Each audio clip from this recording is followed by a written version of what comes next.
अध्याय 7। बोलती टोपी। दरवाजा एकदम खुल गया। वहां काले बालों वाली एक लंबी जादूगरनी हरे दुशाले में खड़ी थी। उनका चेहरा बहुत कठोर था और उन्हें देखते ही हैरी के मन में पहला विचार यह आया कि उनके साथ पंगा लेना ठीक नहीं होगा। प्रोफेसर मैकगोनागल, फर्स्ट ईयर के बच्चे, हैग्रिड ने कहा। धन्यवाद हैग्रिड, यहां से इन्हें मैं ले जाऊंगी। उन्होंने दरवाजे को चौड़ा खोल दिया। प्रवेश हॉल इतना बड़ा था कि डर्सली का पूरा घर उसमें समा सकता था। ग्रिंगॉट की तरह यहां भी पत्थर की दीवारों पर जलती हुई मशालों से रोशनी हो रही थी। छत इतनी ऊंची थी कि दिखती ही नहीं थी और ऊपर की मंजिलों तक जाने के लिए संगमरमर की शानदार सीढ़ियां उनके सामने थीं। सख्त पत्थर के फर्श पर वे लोग प्रोफेसर मैकगोनागल के पीछे पीछे चल दिए। दाईं तरफ के दरवाजे से हैरी को सैकड़ों हल्की हल्की आवाजें सुनाई दे रही थीं। लगता था स्कूल के बाकी बच्चे वहां पहले से ही पहुंच चुके थे। पर प्रोफेसर मैकगोनागल फर्स्ट ईयर के बच्चों को हॉल में नहीं ले गईं, बल्कि उन्हें हॉल के पास वाले एक छोटे खाली कमरे में खड़ा कर दिया गया। वे एक दूसरे से सटकर खड़े थे और परेशानी की हालत में इधर उधर ताक रहे थे। आमतौर पर वे इतने पास कभी खड़े नहीं हुए थे जितने पास वे इस समय खड़े हुए थे। हॉगवर्ट्स में आपका स्वागत है, प्रोफेसर मैकगोनागल ने कहा। सत्र की शुरुआती दावत जल्दी ही शुरू होने वाली है, परंतु इससे पहले कि आप बड़े हॉल में अपनी सीट पर बैठें, आपको अपने हाउस के लिए चुना जाएगा। यह बहुत महत्वपूर्ण है, क्योंकि जब तक आप यहां रहेंगे तब तक आपका हाउस हॉगवर्ट्स में आपके परिवार की तरह होगा। आप अपने हाउस के बाकी बच्चों के साथ क्लास में बैठेंगे, अपने हाउस के कमरे में सोएंगे और अपने हाउस के हॉल में अपना खाली समय बिताएंगे। कुल 4 हाउस या दल हैं, जिनके नाम हैं गरुड़द्वार, मेहनतकश, चीलघात और नागशक्ति। हर हाउस का अपना शानदार इतिहास है और हर एक में बेहतरीन जादूगर और जादूगरनियां हुए हैं। जब तक आप हॉगवर्ट्स में रहेंगे तब तक अच्छे काम के लिए आपको हाउस पॉइंट मिलेंगे, जबकि किसी भी तरह का नियम तोड़ने पर आपके हाउस के पॉइंट घटा दिए जाएंगे। साल के अंत में सबसे ज्यादा पॉइंट वाले हाउस को हाउस कप दिया जाएगा, जो बहुत बड़ा सम्मान है। मुझे आशा है आप जिस भी हाउस में जाएंगे उसके लिए गौरव साबित होंगे। चुनने की रस्म पूरे स्कूल के सामने कुछ ही मिनटों में होगी। मैं सुझाव देती हूं कि बेहतर होगा कि आप लोग इंतजार करते समय अपने आप को तैयार कर लें। उनकी आंखें एक पल के लिए नेविल के चोगे पर रुकीं, जो उसके बाएं कान के नीचे बंधा था, और फिर रॉन की नाक के धब्बे पर। हैरी घबरा कर अपने बाल संवारने की कोशिश करने लगा। जब हम आपके लिए तैयार हो जाएंगे तो मैं वापस आऊंगी, प्रोफेसर मैकगोनागल ने कहा। कृपया शांति से इंतजार करें। वे कमरे से चली गईं। हैरी ने थूक निगला। हमें हाउस के लिए कैसे चुना जाएगा? उसने रॉन से पूछा। मुझे लगता है किसी तरह का इम्तिहान होता होगा। फ्रेड ने कहा था कि इसमें बहुत दर्द होता है, पर मुझे लगता है कि वह मजाक कर रहा था। हैरी का दिल धक रह गया। इम्तिहान? और वह भी पूरे स्कूल के सामने। परंतु उसे तो अभी रत्ती भर भी जादू नहीं आता है। हे भगवान, उसे न जाने क्या करके दिखाना होगा। यहां कदम रखते ही उसे ऐसी किसी चीज की उम्मीद नहीं थी। उसने अपने चारों तरफ चिंता से देखा और पाया कि सभी डरे हुए थे। कोई भी ज्यादा नहीं बोल रहा था, सिवाय हरमाइनी ग्रेंजर के, जो अपने सीखे हुए सभी मंत्र बहुत तेजी से दोहरा रही थी और सोच रही थी कि उसे न जाने कौन से मंत्र का इस्तेमाल करना होगा। हैरी ने बहुत कोशिश की कि हरमाइनी की बातों की तरफ उसका ध्यान न जाए। वह कभी भी इतना ज्यादा नहीं घबराया था, कभी नहीं। तब भी नहीं जब उसे वर्नॉन अंकल के पास स्कूल का रिपोर्ट कार्ड ले जाना पड़ा था, जिसमें लिखा था कि उसने न जाने कैसे अपनी टीचर के विग को नीला कर दिया था। उसकी आंखें दरवाजे पर जमी हुई थीं। किसी भी पल प्रोफेसर मैकगोनागल वापस आ सकती थीं और उसे उसके दुर्भाग्य की तरफ ले जा सकती थीं। फिर ऐसा कुछ हुआ जिसके कारण वह हवा में 1 फुट ऊपर उछल गया। उसके पीछे कुछ बच्चे चीखे, क्या बेवकूफी है! उसने जोर से सांस ली। उसके आसपास खड़े बच्चों ने भी ऐसा ही किया। लगभग 20 भूत पिछली दीवार से तैरते हुए अंदर आ गए थे। मोती की तरह सफेद और कुछ हद तक पारदर्शी यह भूत कमरे में तैरते हुए एक जगह से दूसरी जगह जा रहे थे और बातें कर रहे थे, और फर्स्ट ईयर के बच्चों की तरफ उनका ध्यान नहीं गया। वे आपस में बहस कर रहे थे। सन्यासी की तरह दिखने वाला एक मोटा और नाटा भूत कह रहा था, मैं तो यही कहूंगा कि माफ करो और भूल जाओ, हमें उसे एक और मौका देना चाहिए। मेरे प्यारे सन्यासी, क्या हमने पीव्स को वे सारे मौके नहीं दिए हैं जो उसे मिलने चाहिए थे? वह हम सबका नाम बदनाम करता है और आप तो जानते ही हैं कि वह सचमुच भूत भी नहीं है। मैं तो यही कहूंगा, तुम लोग यहां क्या कर रहे हो? गुलूबंद और चुस्त कपड़े पहने एक भूत ने अचानक फर्स्ट ईयर के विद्यार्थियों को देख लिया था। किसी ने जवाब नहीं दिया। नए विद्यार्थी होंगे, मोटे सन्यासी ने कहा और उनकी तरफ देखकर मुस्कुराया। मुझे लगता है तुम लोगों को हाउस के लिए चुना जाने वाला है। कुछ बच्चों ने सहमति में सिर हिलाया। सन्यासी ने कहा, मुझे उम्मीद है तुमसे मेहनत कश में मुलाकात होगी, मेरा पुराना हाउस। तभी एक तीखी आवाज आई, अब चलिए, चुनने की रस्म शुरू होने वाली है। प्रोफेसर मैकगोनागल लौट आई थीं। एक एक करके सभी भूत सामने वाली दीवार से तैरते हुए चले गए। आप लोग लाइन बना लें, प्रोफेसर मैकगोनागल ने फर्स्ट ईयर के बच्चों से कहा, और मेरे पीछे आए। हैरी की हालत बुरी थी। उसके पैर अचानक जैसे बहुत भारी हो गए। लाइन में हैरी रेत जैसे भूरे बालों वाले एक लड़के के पीछे खड़ा हो गया और रॉन हैरी के पीछे। फिर वे लोग कमरे से बाहर निकलकर हॉल की तरफ मुड़कर दोहरे दरवाजों से होते हुए बड़े हॉल में आ गए। हैरी ने कभी इतना अद्भुत और शानदार जगह की कल्पना नहीं की थी। यहां हजारों मोमबत्तियां जल रही थीं, जो उन 4 लंबी टेबलों के ऊपर हवा में तैर रही थीं, जहां बाकी विद्यार्थी बैठे थे। इन टेबलों पर सुनहरी चमकती प्लेटें रखी थीं और प्याले रखे थे। हॉल के ऊपरी हिस्से में एक और लंबी टेबल थी, जहां टीचर्स बैठे थे। प्रोफेसर मैकगोनागल फर्स्ट ईयर के बच्चों को वहां तक ले गईं ताकि वे लोग बाकी विद्यार्थियों के सामने खड़े रहें और टीचर्स उनके पीछे की तरफ रहें।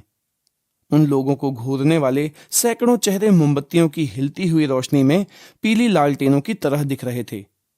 विद्यार्थियों के बीच में कहीं कहीं कोहरेदार चांदी की तरह चमकते भूत भी नजर आ रहे थे। घूरती आंखों से बचने के लिए हैरी ने ऊपर की तरफ देखा और वहां उसे सितारों से भरी एक मखमली काली छत दिखी। उसने सुना हरमाइनी फुसफुसा रही थी, इस पर जादू किया गया है ताकि यह बाहर के आसमान की तरह दिखे। हॉगवर्ट्स का इतिहास किताब में मैंने यह पढ़ा है। यह विश्वास करना मुश्किल था कि ऊपर छत भी थी, क्योंकि लग तो ऐसा रहा था जैसे बड़ा हॉल सीधे आसमान में ही खुलता हो। जब प्रोफेसर मैकगोनागल ने बिना कुछ कहे 4 पैर वाला एक स्टूल फर्स्ट ईयर के विद्यार्थियों के सामने रख दिया, तो हैरी ने जल्दी से दोबारा नीचे देखा। स्टूल के ऊपर उन्होंने जादूगरों की एक टोपी रखी, जिसकी नोक उभरी हुई थी। यह टोपी फटी थी, गंदी थी और इसमें बहुत सारे पैबंद लगे थे। पेटूनिया आंटी ने इसे अपने घर में नहीं घुसने दिया होता। शायद उन लोगों को टोपी में से खरगोश निकालकर दिखाना होगा। हैरी की कल्पना अब काबू से बाहर जा चुकी थी। यही हो सकता है।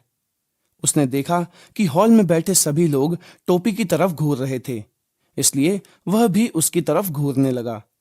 कुछ पल तक खामोशी छाई रही, फिर टोपी हिली। उसके ऊपर की तरफ की सिलाई चौड़ी खुल गई, जैसे यह उसका मुंह हो, और फिर टोपी ने गाना शुरू कर दिया। तुम्हें शायद लगेगा कि मैं सुंदर नहीं हूं, पर अपनी आंखों पर मत करो यकीन। मुझसे ज्यादा समझदार टोपी नहीं मिलेगी, चाहे तुम आसमान ढूंढ लो या जमीन। चाहे तुम्हारे पास हो काले डर्बी हैट या फिर टोपियां रेशमी और ऊंची, पर मैं हूं हॉगवर्ट्स की चुनने वाली टोपी। उन सब से मैं हूं ज्यादा अच्छी। तुम्हारे दिमाग में क्या है, मुझसे कुछ नहीं छुपा। बोलती टोपी सब देख सकती है, यह मान लो। इसलिए मुझे पहन लो और मैं तुम्हें बता दूंगी कि तुम्हें किस हाउस में जाना चाहिए। सचमुच जान लो। तुम जा सकते हो गरुड़ द्वार में, जहां बहादुर शेर दिल लोग रहते हैं। उनकी हिम्मत, हौसला और दिलदारी गरुड़ द्वार को औरों से अलग करते हैं। तुम जा सकते हो मेहनत कश में, जहां निष्पक्ष और वफादार लोग रहते हैं। मेहनत कश के बच्चे सच्चे और धैर्यवान होते हैं और मेहनत से कभी नहीं डरते हैं। या तुम जा सकते हो समझदार पुराने चील घात में, बशर्ते तेज हो तुम्हारा दिमाग। हाजिर जवाब और ज्ञानी इंसान को हमेशा मिल जाते हैं अपनी तरह के लोग बाग। या शायद नाग शक्ति में भी जा सकते हो, जहां आप सच्चे दोस्त बनाएंगे। यह चालाक लोग अपने लक्ष्य हासिल करने के लिए अच्छा बुरा हर तरीका प्रयोग में लाएंगे, इसलिए मुझे लगा लो, डरो मत और चिंता मत करो जरा भी। तुम सुरक्षित हाथों में हो, हालांकि मेरे हाथ नहीं हैं, क्योंकि मैं हूं सोचने वाली टोपी। जब टोपी ने गाना बंद किया तो पूरा हॉल तालियों से गूंज उठा। टोपी ने चारों तरफ टेबल की तरफ सिर झुकाया और चुप हो गई। तो हमें सिर्फ टोपी पहनना है, रॉन ने हैरी की तरफ फुसफुसाकर कहा। मैं फ्रेड को जान से मार डालूंगा, वह कह रहा था कि हमें दैत्य से लड़ना पड़ेगा। हैरी मन मारकर हंसा। हाँ, टोपी पहनना मंत्र पढ़ने से लाख गुना अच्छा था, परंतु वह सोच रहा था काश वह अकेले में टोपी पहन सकता। काश टोपी पहनते समय इतने सारे लोग उसे देख नहीं रहे होते। उसे लग रहा था कि टोपी ने उन लोगों से बहुत ज्यादा उम्मीदें लगा रखी थीं।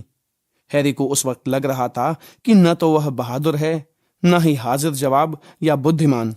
अगर टोपी ने डरे हुए लोगों के लिए कोई हाउस बनाया होता तो उसके लिए वही हाउस सही होता। प्रोफेसर मैकगोनागल हाथ में चमड़े के कागज का लंबा रोल लेकर आगे बढ़ी। जब मैं आपका नाम बोलूं तब आप आकर टोपी पहनेंगे और स्टूल पर बैठेंगे ताकि आपको चुना जा सके, उन्होंने कहा। हैना एबॉट। गुलाबी चेहरे, लंबी चोटी और भूरे बालों वाली एक लड़की लाइन से निकली। उसने टोपी लगाई जो उसकी आंखों के सामने आ गई और फिर वह स्टूल पर बैठ गई।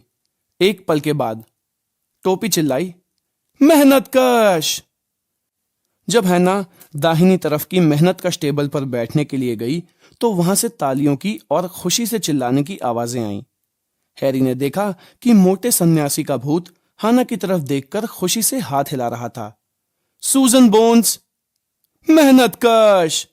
टोपी एक बार फिर चिल्लाई और सूजन भी हाना की तरफ बगल में बैठने के लिए दौड़ पड़ी। टेरी बूट, चील घात। इस बार बाईं तरफ से दूसरी टेबल पर तालियां बजने की आवाजें आईं। टेरी के पास आने पर चीलघात के कई विद्यार्थी उससे हाथ मिलाने के लिए खड़े हुए। मैंडी ब्रोकलहर्स्ट भी चीलघात में गई, परंतु लेवेंडर ब्राउन गरुड़द्वार में जाने वाली पहली नई विद्यार्थी बनी और सबसे बाईं तरफ की टेबल पर खुशी का शोर गूंज उठा। हैरी देख रहा था कि रॉन के जुड़वा भाई सीटी बजा रहे थे। मिलिसेंट बुलस्ट्रोड नागशक्ति में जाने वाली पहली विद्यार्थी बनी। शायद नागशक्ति के बारे में उसने जो सुना था उसकी वजह से यह हैरी की कल्पना हो, परंतु उसके मन में यह विचार आया कि नागशक्ति के विद्यार्थी बुरे दिख रहे थे। उसे लगा जैसे उसकी तबीयत खराब हो रही हो। उसे याद था कि उसके पुराने स्कूल के खेलकूद के पीरियड में टीम बांटते समय क्या होता था। उसे हमेशा सबसे आखिर में चुना जाता था, इसलिए नहीं क्योंकि वह अच्छा नहीं खेलता था, बल्कि इसलिए क्योंकि कोई भी डडली के सामने यह नहीं दिखाना चाहता था कि वे उसे पसंद करते थे। जस्टिन फिंच फ्लेचली, मेहनत कश। हैरी ने देखा कि कई बार टोपी हाउस का नाम तत्काल चिल्ला देती है, परंतु कई बार इसे फैसला करने में थोड़ी देर लगती है। सीमस फिनिगन, जो लाइन में हैरी के आगे खड़ा रेत जैसे भूरे बालों वाला लड़का था, स्टूल पर लगभग 1 मिनट तक बैठा रहा और इसके बाद टोपी ने उसे गरुड़द्वार के लिए चुना। Hermione Granger.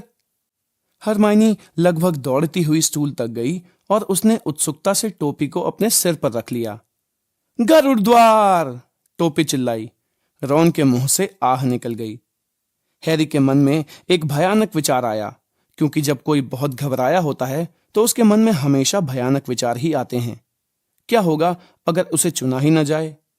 क्या होगा अगर वह टोपी को अपनी आंखों के सामने लगाकर बहुत देर तक बैठा रहे और फिर प्रोफेसर मैकगोनागल उसके सिर से टोपी हटाकर कहें कि कहीं कोई गलती हुई है और उसे वापस ट्रेन में बैठकर घर रवाना हो जाना चाहिए। जब मेंढक घुमाने वाले लड़के नेविल लॉन्गबॉटम का नाम लिया गया तो वह स्टूल तक जाते समय गिर पड़ा। टोपी को नेविल के बारे में फैसला करने में बहुत समय लगा। जब आखिरकार यह चिल्लाई, गरुड़द्वार, तो नेविल इसे उतारे बिना ही दौड़ पड़ा। फिर हंसी के फव्वारों के बीच वह वापस लौटा और उसने टोपी मोराग मैकडगल को दी। जब मैल्फॉय का नाम पुकारा गया तो वह अकड़ते हुए आगे आया और उसकी इच्छा तत्काल पूरी हो गई। टोपी ने उसके सिर को बस छुआ ही था कि यह चीख पड़ी, नाग शक्ति। मैल्फॉय अपने दोस्तों क्रैब और गॉयल के पास बैठने के लिए चला गया। वह बहुत खुश दिख रहा था। अब ज्यादा लोग नहीं बचे थे। मून, नॉट, पार्किंसन, फिर जुड़वा बहनों की जोड़ी पाटिल और पाटिल, फिर सैली एंड पर्क्स और फिर आखिरकार हैरी पॉटर। जब हैरी आगे आया तो अचानक लोग फुसफुसाने लगे। पूरे हॉल में आग सुलगने जैसी हल्की हल्की आवाजें सुनाई देने लगी। क्या कहा, पॉटर? Harry Potter? हैरी ने टोपी को अपनी आंखों के ऊपर गिराने से पहले जो आखिरी दृश्य देखा वह यह था कि हॉल के लोग उसे ठीक से देखने के लिए अपनी अपनी गर्दन ऊंची कर रहे थे। अगले पल वह टोपी के काले अंदरूनी हिस्से को देख रहा था। वह इंतजार करने लगा। उसके कान में एक धीमी आवाज ने कहा, मुश्किल है, बहुत मुश्किल है। काफी हिम्मत दिखती है, दिमाग भी तेज है तुम्हारा, बहुत हुनर है तुम में, और हे भगवान, हाँ, अपनी पहचान बनाने का इरादा भी है। वह बहुत ही दिलचस्प है। तो मैं तुम्हें कहाँ रखूं? हैरी ने स्टूल के कोनों को पकड़ा और सोचा, नाग शक्ति नहीं, नाग शक्ति नहीं, नाग शक्ति नहीं। धीमी आवाज ने कहा, क्या तुम्हें पक्का यकीन है? सोच लो, तुम महान बन सकते हो, और महान बनने के सारे लक्षण हैं तुम में, और नाग शक्ति महान बनने में तुम्हारी मदद करेगा, इसमें कोई शक नहीं। नहीं? ठीक है, अगर तुम यही चाहते हो तो फिर तुम्हारा हाउस होगा गरुड़ द्वार। हैरी ने सुना कि टोपी ने आखिरी शब्द पूरे हॉल के सामने चिल्लाकर बोला था। उसने अपनी टोपी उतारी और कांपते कदमों से गरुड़ द्वार की टेबल की तरफ बढ़ गया। चुन लिए जाने और नाग शक्ति में न जाने पर उसे इतनी राहत मिली थी कि उसका ध्यान इस तरफ गया ही नहीं कि उसके चुने जाने पर सबसे ज्यादा तालियां बज रही थीं। प्रीफेक्ट पर्सी उठा और उसने हैरी से उत्साह से हाथ मिलाया, जबकि वीजली बंधु चिल्लाए, हमें पॉटर मिल गया, हमें पॉटर मिल गया।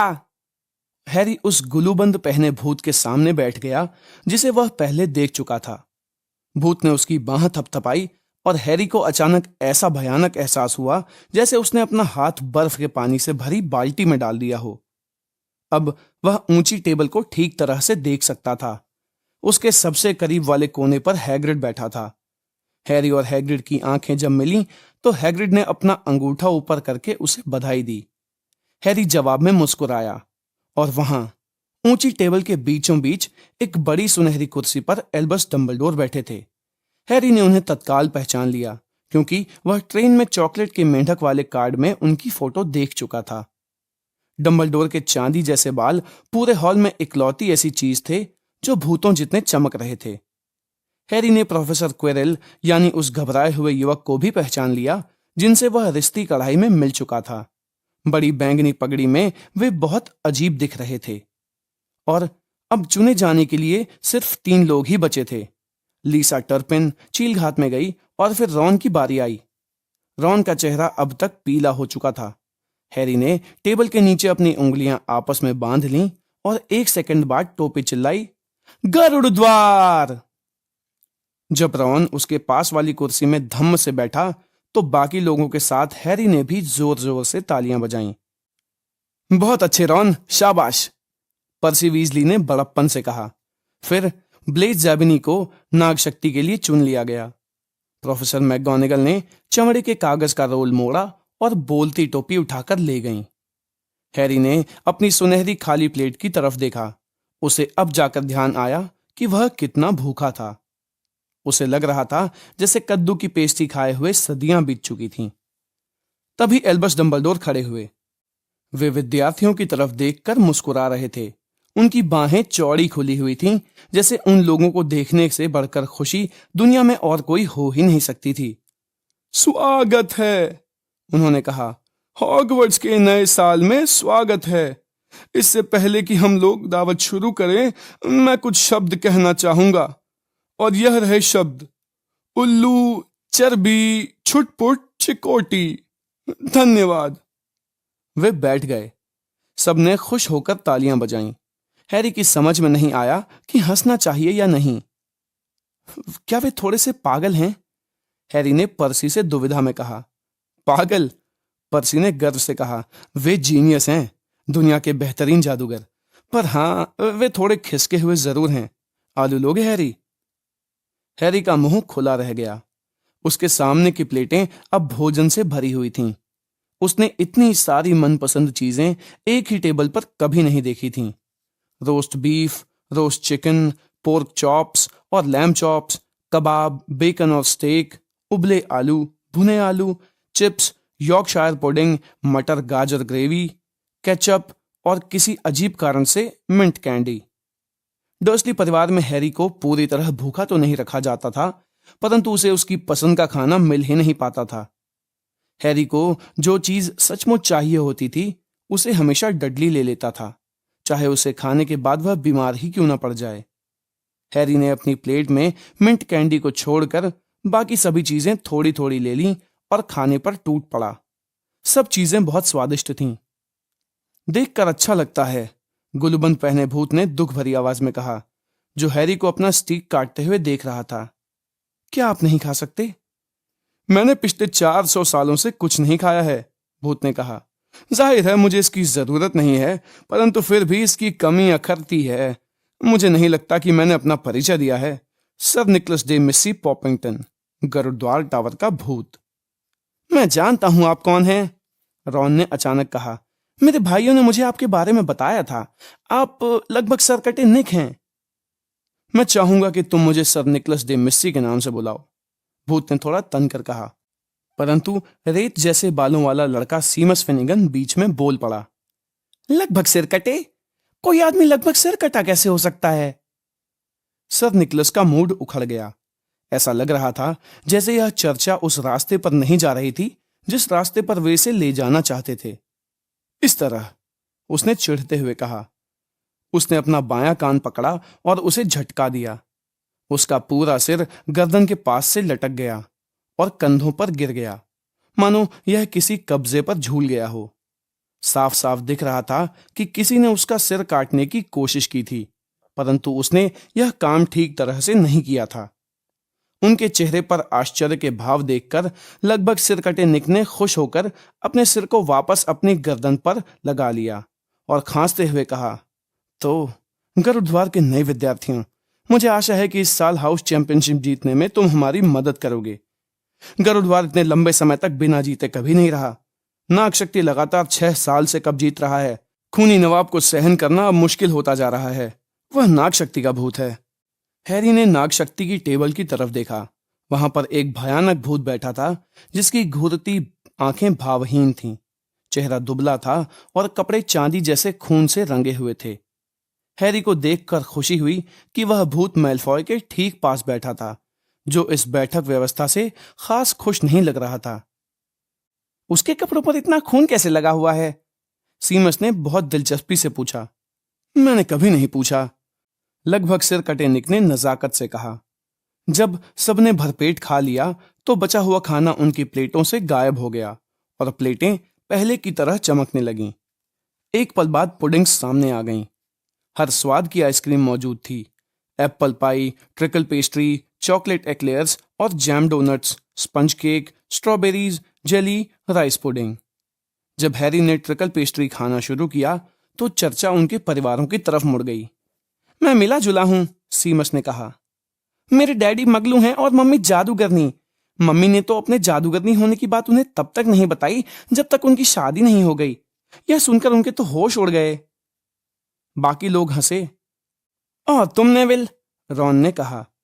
मेरी दादी ने मुझे पाला है और वे जादूगरनी हैं, नेविल ने कहा। परंतु पूरा परिवार यही सोचता था कि मैं शुरू से ही मगलू था।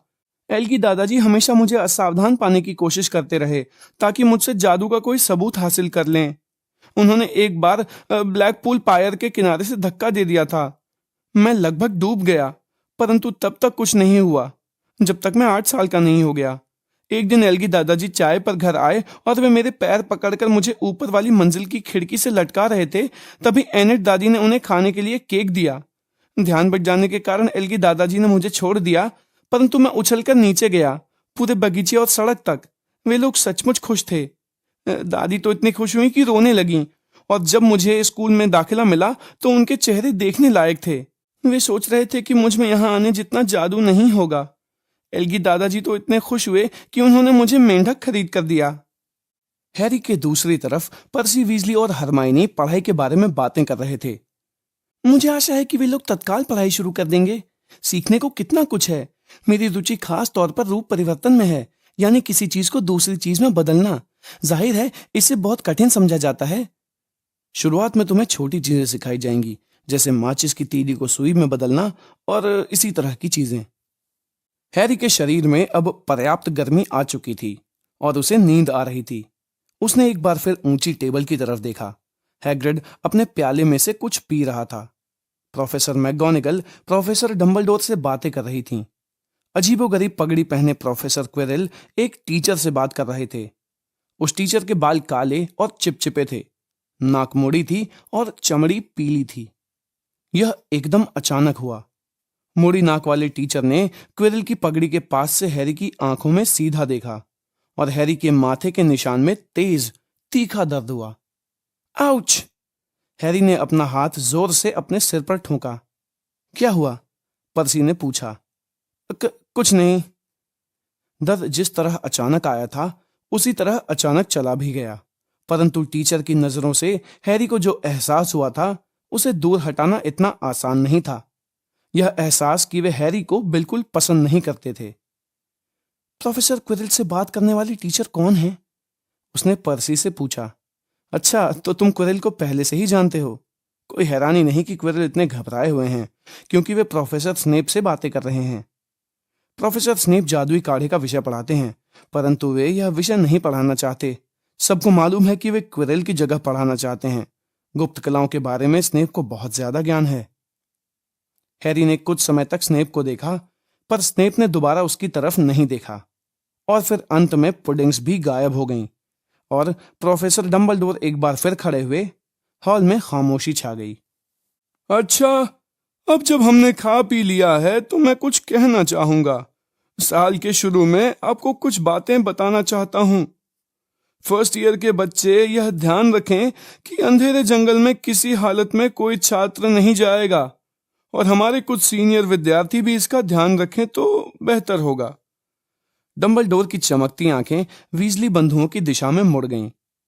हमारे चौकीदार मिस्टर फिल्च ने मुझसे कहा है कि मैं आप सबको याद दिला दूं कि पीरियड्स के बीच में गलियारों में जादू करना मना है। क्विडिच के ट्रायल्स सत्र के दूसरे सप्ताह में आयोजित होंगे। अपनी हाउस टीम के लिए खेलने में जिसकी दिलचस्पी हो वह मैडम हुथ से संपर्क करे। और अंत में मैं आपको यह बताना चाहता हूं कि इस साल तीसरी मंजिल के दाहिनी हिस्से के गलियारे में जाना मना है, वरना आप दर्दनाक मौत मर सकते हैं। हैरी हंसा, परंतु वह उन गिने चुने लोगों में से था जिन्होंने ऐसा किया। वे गंभीर तो नहीं हैं? उसने पर्सी के कान में कहा। बिल्कुल होंगे, पर्सी ने डंबलडोर को घूरते हुए कहा। यह अजीब है, क्योंकि आमतौर पर वे हमें कारण बताते हैं कि हमें कहीं पर जाने की इजाजत क्यों नहीं है।